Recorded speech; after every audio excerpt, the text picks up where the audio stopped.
Retrouvez Passion Auto avec Pionnier.re, le spécialiste de l'autoradio. Retrouvez Passion Auto avec Autoradio.re par ODRD2SK Audio. Retrouvez Passion Auto avec Herzaudio.re.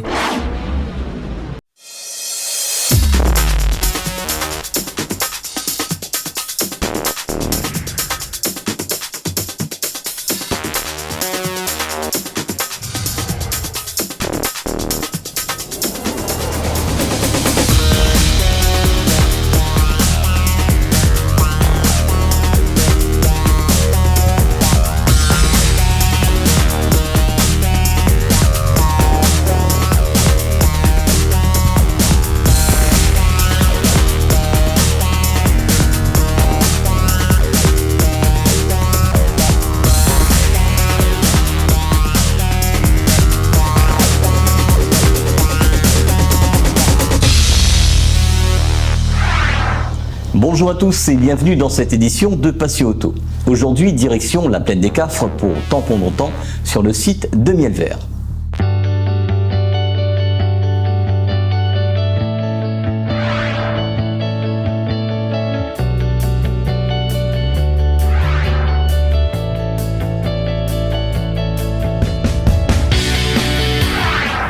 Le dimanche 19 mars a eu lieu la manifestation Tampon Longtemps sur le site de Mielvert à la plaine des Cafres.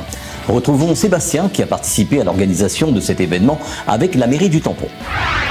Alors bonjour, c'est Sébastien, je suis trésorier de l'association Maquette Passion Réunion. Donc nous on fait un petit peu les maquettes du patrimoine, tout ce qui est représentation de patrimoine de la Réunion et autres. On a un stand ici actuellement qui présente un peu des maisons, des objets longtemps, des représentations de la vie longtemps en fait. Et on a initié un petit peu l'idée de cette manifestation-là avec la mairie du Tampon. Donc on leur a proposé de faire une ville, un village complet. Et donc ils ont suivi et ils ont fait un super travail. Et maintenant on a un petit village à l'échelle, nous on représente à l'échelle miniature, on a l'échelle en vrai en fait, le village. Donc du coup, ça permet de mettre les voitures devant en valeur et tout ce que nous fait nous en maquette d'habitude quoi. Et là, l'association actuellement, on expose un peu partout. On essaye de faire des expositions dans des musées et on essaye de faire le plus possible que ça soit historique, que ça soit quelque chose de réaliste. On utilise beaucoup de recyclage, de choses faites par nous-mêmes, etc. quoi. Voilà.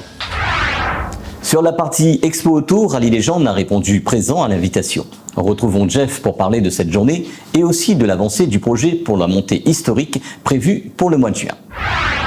Eh bien Jeff, on se retrouve à Tampon Longtemps en ce beau dimanche. Une fois de plus, les belles voitures qui sont exposées ici. Bonjour Patrick, oui effectivement, merci pour le petit clin d'œil encore cette fois-ci. Donc Tampon Longtemps, on nous a invités pour participer à cette... c'est une semaine, nous on est venu que le dimanche. On est venu avec un petit lot de voitures, un petit échantillon comme on dit. On n'est pas venu tout le groupe complet parce qu'on a pas mal de rendez-vous et c'est pas évident de solliciter tout le monde toutes les semaines quasiment. Donc on est venu représenter le club et participer à cette journée. Donc pour certainement anticiper ta question. Oui, ma question c'est la montée historique.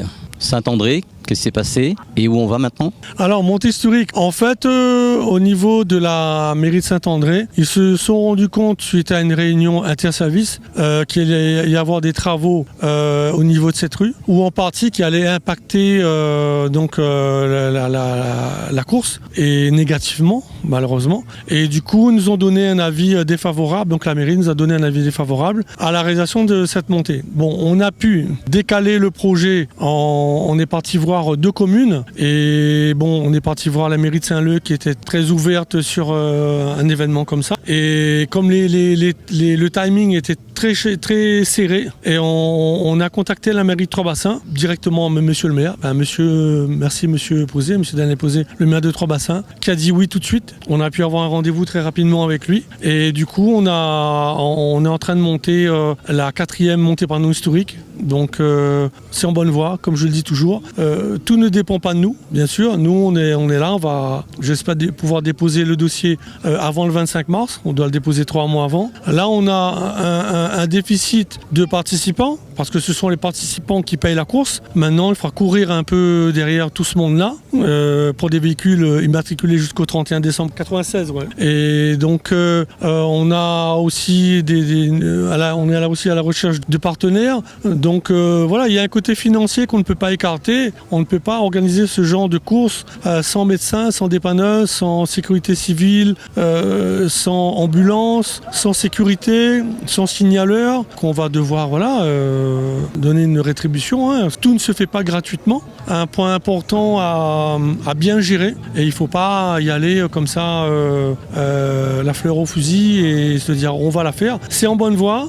J'espère que demain ou après-demain, on espère avoir un retour d'un partenaire. On a des copains dans le club qui font un peu plein de recherches à ce niveau pour essayer d'avoir des partenaires pour nous accompagner. Même plusieurs partenaires avec des petites sommes sont acceptés. Voilà, je pense qu'on va le déposer, le dossier. Il y a quand même une dynamique. Je sens que Montépanon, il y a un petit plus par rapport à Saint-André. Le parcours est mythique, donc c'est en bonne voie. C'est en bonne voie. De toute façon, la semaine prochaine, ça va vite arriver. Hein. Le dossier va être déposé et après, on va pouvoir constituer le dossier, aller chercher les participants, les partenaires. On aura 3 mois vraiment pour peaufiner l'organisation et annoncer cette 4e Montépanon historique donc sur la spéciale que tout le monde connaît, hein, tous les passionnés. Et à savoir, particularité pour cette édition, ce sera un mix de la première édition en 2016 et de la deuxième en 2017. On aura le départ de 2017 avec une arrivée plus haut. Donc on fera le radier, pas le radier, on fera la petite boucle à droite pour ceux qui connaissent, hein, la petite boucle à droite qui remonte sur Trois-Bassins par le chemin Armadette et on s'arrêtera juste avant la grille. Voilà, je pense que la grille, ça va parler à beaucoup de monde. Donc le parcours, il fera 5 km et 5 km 8 avec les voies pour garer les autos en haut en bas. Et voilà, donc je distribuerai le règlement particulier dès l'ouverture, les dépôts. Officiellement, l'ouverture des inscriptions se fera le 25 mars. Et donc je mettrai le parcours, le règlement particulier sur rallye-légende-réunion.fr et sur le blog de rallye-légende.skyrock.com, rallye-légende974.skyrock.com, donc notre blog. Il y aura toutes les infos concernant cette course avec la liste des engagés qui se sont déjà manifestés. Merci à eux, à tous ceux qui croient en cet événement. Merci à vous aussi de nous ouvrir une petite fenêtre de visibilité parce que il y a encore plein de monde qui ne connaissent pas cette course et la communication que vous faites, elle est vachement importante. Merci Jeff, président de Rallye Légende. Nous sommes aujourd'hui sur Tampon Longtemps et nous avons Monsieur Villeman présent ici à cette journée. Cette journée donc pour les voitures anciennes aussi puisque vous avez ramené donc de votre club qui est l'association du Jeep Club de la Réunion. Donc nous sommes situés au Tampon et nous sommes des passionnés de Jeep Willys, Ford ou Hotchkiss. Donc c'est les Jeeps de l'armée américaine au départ, puis française. C'est les Jeeps qui ont roulé beaucoup pendant la Seconde Guerre mondiale. Habituellement, vous êtes aussi dans les journées du patrimoine et aussi dans les défilés. Absolument. Donc, nous participons aux commémorations du 8 mai, du 14 juillet, du 11 novembre et ainsi que de la journée du patrimoine à l'entre-deux principalement. Je vois qu'il y a pas mal de Jeeps. Vous pouvez nous expliquer un petit peu les différents modèles ? Alors, elles sont toutes plus ou moins du même modèle. Par contre, c'est leur couleur qui change selon le propriétaire, qui est plutôt branché militaire pour les Jeeps kaki ou marine pour les Jeeps grises. Et la Jeep noire, là, qui est en rénovation, en fait, c'est juste sa peinture, pas encore de finition. Moi, je me posais une question. Elles ont toute une histoire. Et par exemple, est-ce qu'elles ont elles étaient sur des opérations militaires ou historiques ? Alors, probablement, puisque tous ces véhicules ont été récupérés après vente des services militaires, hein. C'est-à-dire donc c'est des véhicules qui appartenaient à l'armée pour la plupart au départ. Donc certaines ont probablement participé à des opérations militaires, mais on n'a pas le détail. Et vous, votre passion vient de quoi ? La passion, c'est le véhicule 4x4 déjà pour commencer, parce que c'est le tout-terrain emblématique, c'est-à-dire le premier de ce modèle-là. C'est-à-dire avant la Jeep, il n'existait pas de modèle tout-terrain 4x4 de cette taille-là. Et donc la première chose, c'est ça. Et après, une fois qu'on a pris goût à un véhicule de ce type, on se dit, finalement, il faut aller plus loin. En allant faire les commémorations, en montrant au public, le but de l'exposition, c'est ça, c'est de montrer au public que ça existe, que ça a existé, que ça existe toujours, que malgré l'âge des véhicules, ils roulent toujours, que c'est beaucoup plus fiable qu'une voiture moderne, puisque la plupart de nos véhicules ont plus de 60 ans. Et voilà d'où vient la passion, quoi. Et les conditions pour être dans votre club? Les conditions, il y en a plusieurs. Il y a plusieurs modes de participation au Jeep Club.